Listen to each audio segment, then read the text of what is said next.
Rapper Kanye West has proven himself the equal of really anyone on the planet at dominating public discourse with just a few hundred characters on Twitter.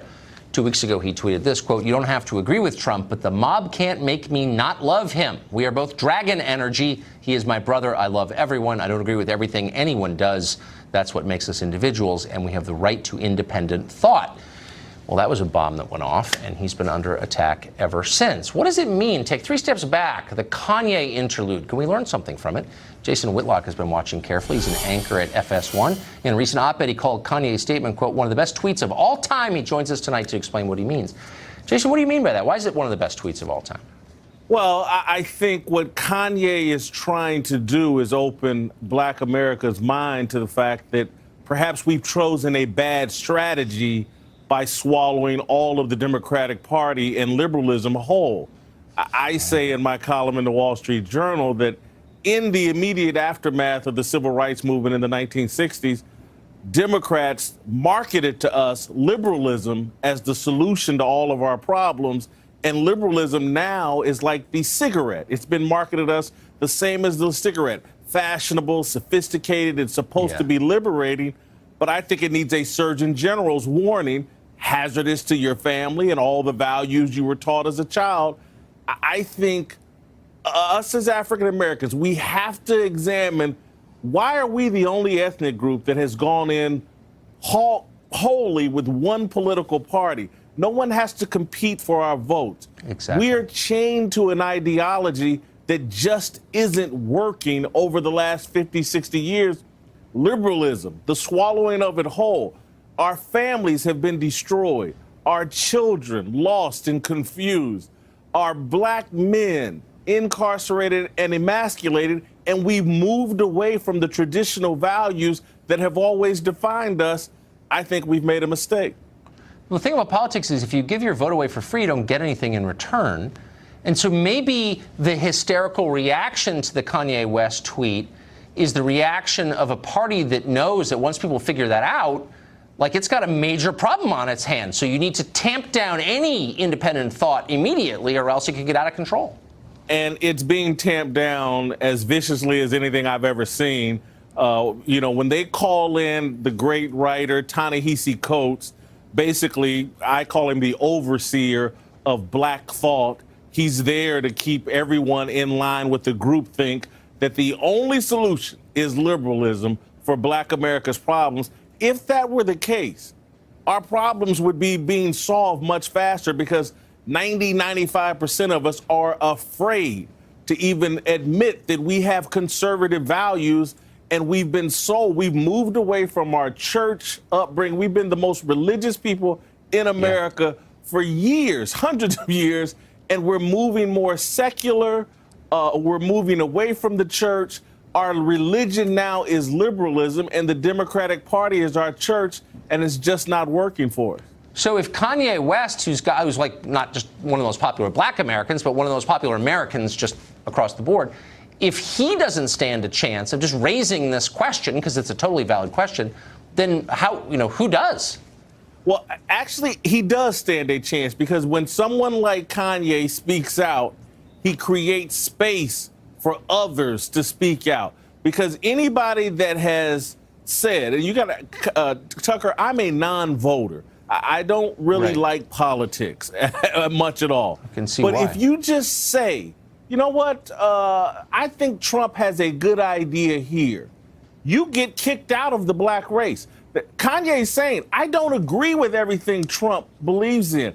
Kanye, disagrees with Trump and the Republican Party and conservatives on a lot of issues, but he's not willing to cast someone out of the human race just because he disagrees with them. If I cast everybody out that I disagreed with, I would have no one.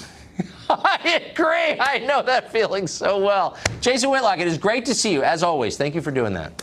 Thank you, Tucker. It's the story that's sending the country into a frenzy and sparking widespread conversation. The president has it. What? Kanye has it. What are you talking about? Dragon energy. No, stop. Gross. And instead of focusing on real issues impacting race in our country, we're focusing on Kanye West, who says that it's not about anything of substance. It's just all of a sudden, with a record coming out, he likes Donald Trump. When the president starts bragging about all the things he's done for black folk, Kanye West doesn't represent black people. Listen to All Falls Down. This man has been lost for years. The African Americans are predominantly Democrat, and anytime somebody breaks from that orthodoxy, they tend to become a target. We have the right to independent thought, and I independently think that Kanye has lost his mind. I think it's weird. I think it's disappointing to me. Remember Yeah, I love it. All right, the media even asking Sarah Sanders about it at the White House press briefing. Kanye West has been in the news lately for supporting the president and expressing his admiration for the president. Covering all range of topics. Right. I'm curious whether the president has reached out to Kanye West and whether he'd be willing to meet with him at the White House. I know they met during the transition. That's the only meeting I'm aware of that's taken place or conversation. Before everybody has a meltdown. President Trump also weighing in this week. He sees that stuff, and he's smart. And he says, you know what? Trump is doing a much better job than the Democrats did. And President Trump commenting again today, Kanye West has performed a great service to the black community.